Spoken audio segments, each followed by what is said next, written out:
Welcome to SVN news.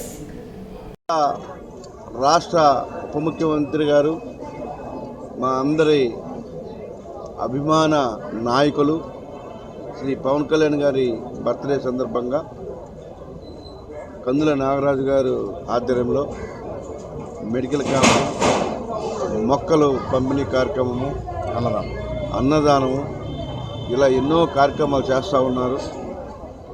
ముఖ్యంగా గత 4 రోజులుగా విశాఖపట్నం మొత్తం, రాష్ట్రం మొత్తం కూడా పవన్ కళ్యాణ్ గారి బర్త్డేని పురస్కరించుకొని ఎన్నో సేవా కార్యక్రమాలు చేస్తూ ఉన్నాం.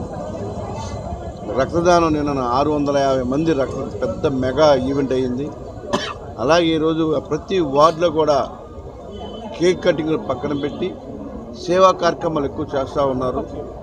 అందరి కోరిక ఒకటే, ఎన్డీఏ ప్రభుత్వం వచ్చిన తర్వాత ఈ రాష్ట్రం అంతా కూడా ఎటువంటి పొల్యూషన్ లేకుండా అన్ని విధాల ఈ రాష్ట్ర అభివృద్ధి జరగాలి, పేద ప్రజలకు అండగా ఉండాలి.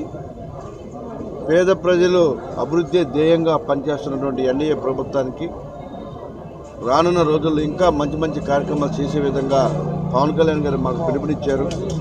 ఇవాళ సీఎం గారు కానీ, పవన్ కళ్యాణ్ గారు కానీ ప్రతి ఒక్కరికి అందరి కోరిక ఒకటి, బడుగు బలహీన వర్గాల అభివృద్ధి ఈ రాష్ట్ర అభివృద్ధికి నాంది అని చెప్పేసి, సో ఆ విధంగా మాకు పవన్ కళ్యాణ్ గారు పిలుపునిచ్చారు. కాబట్టి ఇవాళ రాష్ట్ర వ్యాప్తంగా, ముఖ్యంగా విశాఖపట్నం 98 వార్డు కూడా కార్యక్రమాలు జరుగుతూ ఉన్నాయి.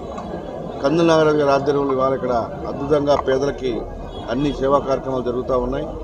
భవిష్యత్తులో ఆయన ఇంకా మంచి నాయకునిగా, ఇంకా ఈ ప్రాంతాంతర అభివృద్ధిలో ఆయన కూడా ఒక పార్ట్ అవ్వాలని పవన్ కళ్యాణ్ గారి పిలుపు మేరకు మేము అందరం కూడా ఇవాళ ఉదయం నుంచి ఇవాళ ప్రతిరోజు గత 4 రోజుల నుంచి కూడా ఈ కార్యక్రమాల్లో పాల్గొంటూ ప్రజలకి కొన్నంత అండగా ఉంటున్నాం.